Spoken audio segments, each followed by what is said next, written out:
The Blord Trap, how a silent trademark filing ambushed Nigeria's latest electric car launch. In a calculated move months in the making, content creator Martins Vincent, known online as Very Dark Man, has used Nigeria's trademark registry to seize control of a brand name at the precise moment a rival poured millions into it. The result is a cautionary tale about intellectual property, business warfare, and the cost of operating without legal protection. By our business correspondent, published February 24, 2026, Lagos, Nigeria. When Linus Williams drove a forklift toward a freshly arrived shipping container at a Lagos port earlier this month, he believed he was making history. Inside the container were the first 4 of a planned 50 electric vehicles bearing the brand name Blord, a bold bet on Nigeria's emerging clean transport market. He filmed everything, posted it to Facebook and Instagram, and declared the dawn of a new transportation era. What Williams did not know, or did not check, was that someone else had quietly walked into Nigeria's trademark registry on January 22nd, 2026, and filed for ownership of the name Blord across 43 of the country's 45 trademark classes.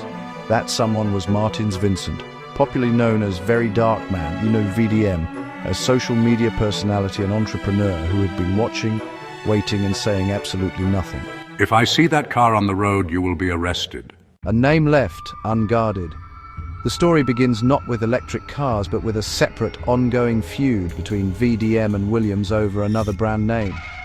Williams had reportedly been pursuing trademark rights over VDM's own brand, a move that many observers characterized as aggressive. While that dispute occupied both parties' public attention, VDM was conducting a different kind of reconnaissance. According to VDM, when he was in the process of trademarking his own name across all 45 classes, he ran a routine check on the name Blord. The search returned a striking result. 43 of the 45 trademark classes for Blord had never been registered by anyone. The name, despite being actively used and promoted by Williams as a commercial brand, had no legal protection in Nigeria. I love that name, VDM said in his video. I said, is this name trademarked? They said 43 classes are free. I said, trademark it for me. He then registered Blord under the name of his business entity, Martins Vent Hotel, covering Class 39, transport, packaging, storage of goods and travel arrangement, and Class 35, advertising, business management, and marketing, among dozens of others. These 2 classes alone cover every major commercial activity Williams had publicly announced for his electric car venture. VDM filed his trademark on January 22, 2026. He then did something unusual in the social media age. He said nothing. For weeks, as Williams continued to promote his upcoming electric car fleet, celebrating what he described as a milestone for Nigerian business and transport, VDM sat quietly on documents that would unravel the entire announcement. He did not strike when Williams was posting about negotiations with Chinese manufacturers. He did not strike when shipment dates were confirmed. He waited until the container was physically at the port, the cars were being offloaded on camera, and the promotional fanfare was at its loudest. At that precise moment, he published his video. The strategic logic was unmistakable. By delaying the reveal until after the maximum financial investment had been made, the cost of the trademark in business disruption, rebranding expense, legal fees, and reputational damage was transformed from a minor inconvenience into a potentially devastating blow. Under Nigerian trademark law, registration confers exclusive rights to use a mark in connection with the goods and services covered by its registered classes.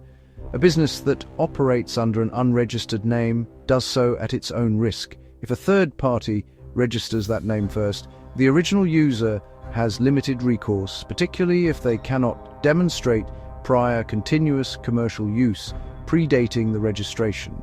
VDM stated plainly in his video that he intends to enforce his rights.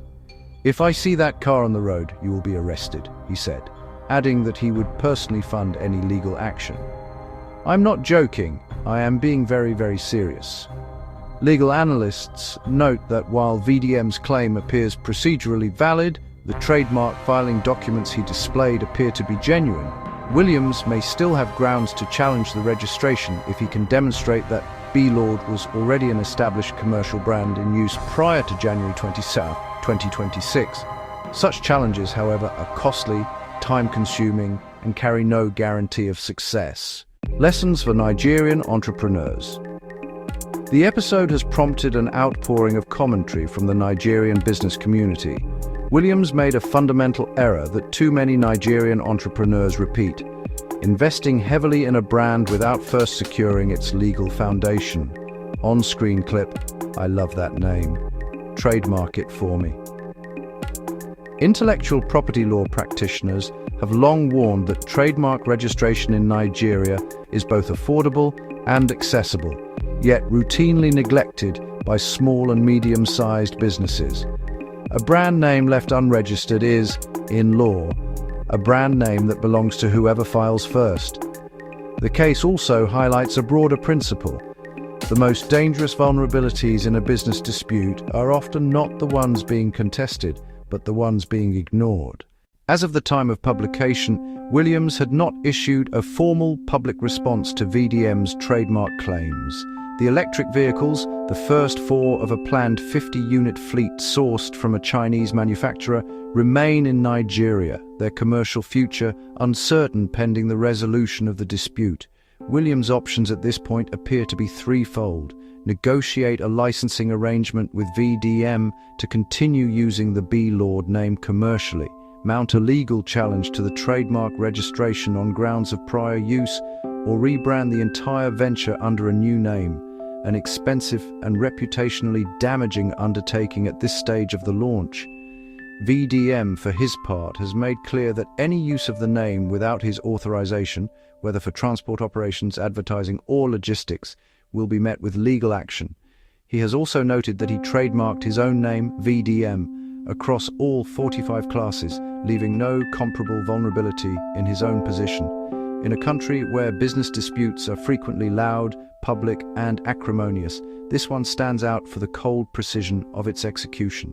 Whether or not VDM's trademark ultimately survives legal scrutiny, the story of the B-Lord electric cars has already become something else entirely, a masterclass in the quiet, patient, and methodical application of intellectual property law as a competitive weapon.